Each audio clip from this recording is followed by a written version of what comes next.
As I sit in His creation at the garden, I'm reminded of eternal life.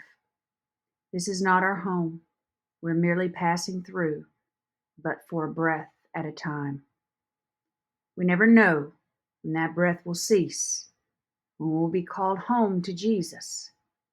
As I sit and treasure this day, even this grief-filled day, I am embraced by trees, flowers, birds, and butterflies.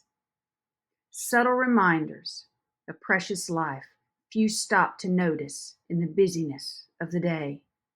It's when a storm blows in, halts our busy routine, that we stop and reflect on all the countless blessings we have and yet rarely see.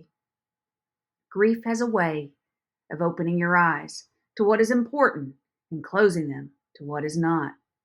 As you stop, try to find the strength to let go. Let go of the memories of the past. Let go of unfulfilled promises and stolen days that never were to be a part of your journey. Today, you have a choice. Leave the grief in the garden of life. Pick yourself up and move on, or dwell in the sorrow, misery, and loss. Father knows what you need when you need it the most. 2 red cardinals greet you as you enter the garden, and you know this is the perfect place to say goodbye.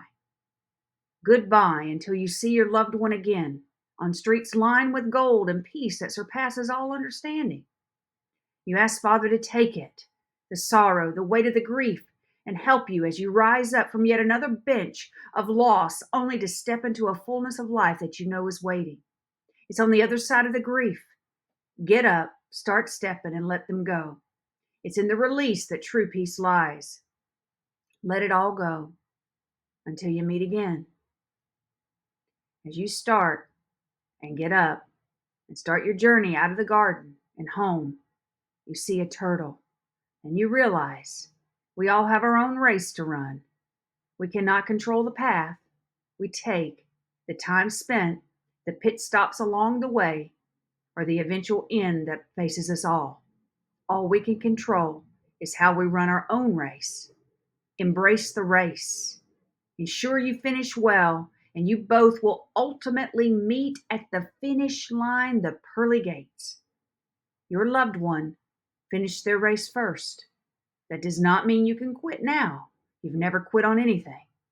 You run your race knowing they're waiting for you at the victorious finish line.